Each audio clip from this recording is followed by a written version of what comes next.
Hello, this is an article in the Telegraph from the 29th of January. That's a couple of days ago as I'm making this video. And it goes like this. The EU sledgehammer is coming down.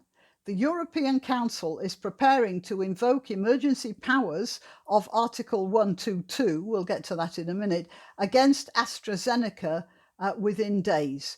This option paves the way for the seizure of intellectual property and data and arguably direct control over the production process, tantamount to wartime occupation of private companies. This is, Europe first pushed to another level. It takes the EU into the territory of 1930s methods and an authoritarian command economy. And that's because they're desperate. They're desperate because they didn't do what they should have done, whereas they didn't do it because they couldn't. Whereas Boris Johnson saw the problem, rang the Oxford labs, told them to get on with it, promised them the funding, and then signed, when they had a vaccine prepared, by around April, signed all the contracts to get the production going. And he did all of that so that 3 months ago, there was a commitment for AstraZeneca to provide Britain, the United Kingdom, with this vaccine. The EU aren't even at those stages yet.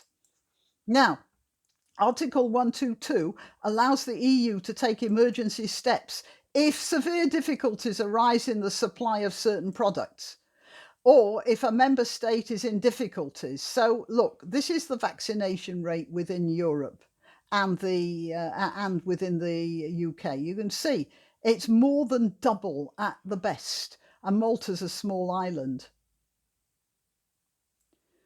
They've already had over 8 million doses out in Britain. We can do this very quickly, said one EU official. We have to be prepared. That does not mean we will necessarily use it. Who does he think he's fooling? Of course they're going to use it. They're panicking. People do all sorts of dumb things when they're panicking. Now, lost in this squalid saga, the Telegraph points out, is that AstraZeneca isn't making money out of the vaccine. It's producing it at cost as a service to the world. It has produced a miracle in 10 months as its exhausted staff are working grueling hours to lift output as fast as they can, and their reward is a police raid at the behest of the European Commission. Britain is vaccinating rapidly today because the government began preparing the ground last February, 3 months before it ordered the AstraZeneca vaccine. It bathed the pharma companies with love. It fast-tracked clinical trials. It waived normal liabilities rules. It did not haggle over prices. You see, it did everything that an individual can do in an emergency. With the EU being a set of committees and subcommittees and sub-subcommittees, everything had to go up this sort of wiggly ladder of procedure, and of course nothing got done. Do you know that joke about the camel? A camel is a horse designed by a committee. The EU spent 1/7 as much per capita launching the process. So the whole EU didn't even spend 1/7 of what Britain's been spending on it. It failed to suppress its bureaucratic and legalistic urges. It treated Big Pharma as a foe. It tried to win tactical victories because when you've got committees, you've always got people with egos. I've sat on many committees and I've seen them in operation. I mean the egos and the committees. It drifted through 2020 and failed to adapt to the nature of the emergency, for sure, because the EU is not adaptive. It's a bureaucratic setup. Bureaucratic setups are by nature non-adaptive. That's what destroyed the Byzantine Empire. That's what destroyed the Chinese Empire, I might say. The empty vaccination centres in France, Spain, Portugal and Germany are the result of a planning failure that dates back 11 months. Okay, Brussels is again losing sight of the core imperative, this time playing a legal gotcha game to distract attention. Its release of AstraZeneca's contract does show that the company should supply doses, if necessary, from manufacturing sites in the UK.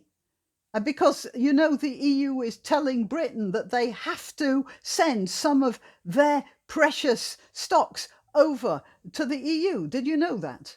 But the wording is loose and generic. It does not substantiate the crystal clear claims of Ursula von der Leyen. I almost mispronounced that.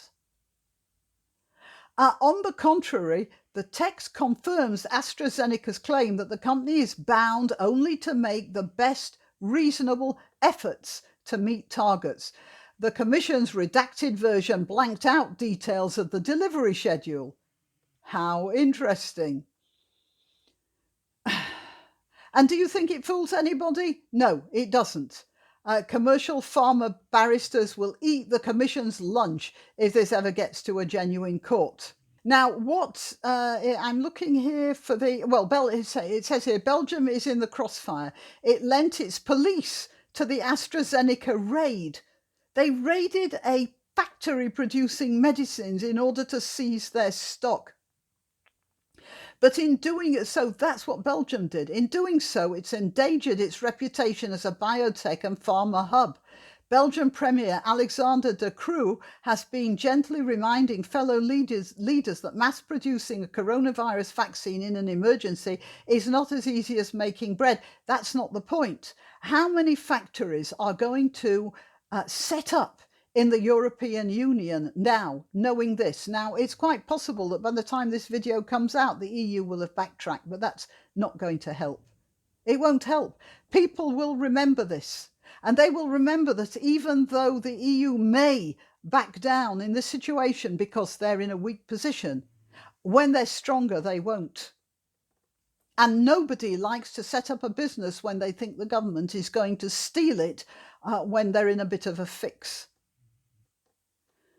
Nor is it clear what can be achieved by ordering AstraZeneca to divert doses from its UK plants.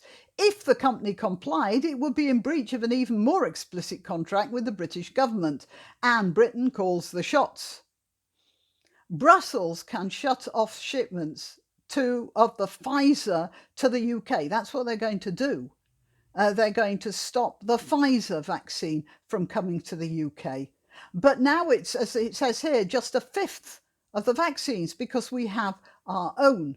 The Telegraph here says that would be injudicious. Europa may later need Valneva and Novavax doses manufactured in this country. That is, when Britain is all done with its vaccinations, it will still have a system set up for the provision of such vaccinations, and then Europe's going to have a problem getting them from Britain because of the way it's acting now, isn't it? The EU's démarche is a misreading of British public emotion, not for the first time.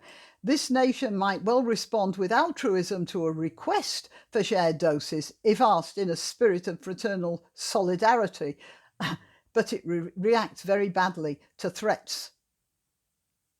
It says here Downing Street does not want to fight, it wishes to be reasonable. I want to say that, I don't know, since this article was written, the EU has also started getting at Northern Ireland and stopping doses of the virus, of the vaccine from going to Ireland. This is not going to wash well among the British public, and especially not the Irish public, and not even the Irish public in the Irish Republic, because they know in what sort of a weak position they are.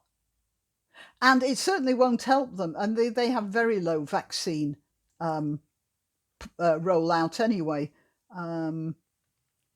I don't know. No, I don't see it on. Oh, Ireland. Yeah, 3.27.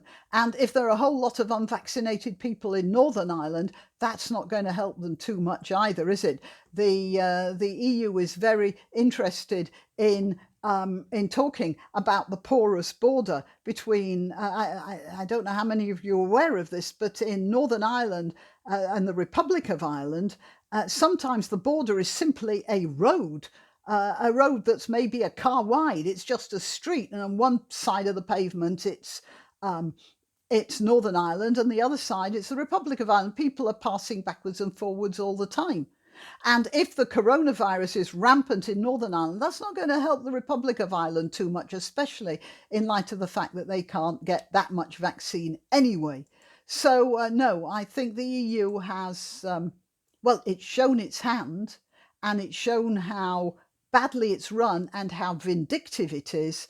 And this isn't going to do the EU any good at all. Why not treat yourself or a favoured relative or friend to these magnificent examples of merch?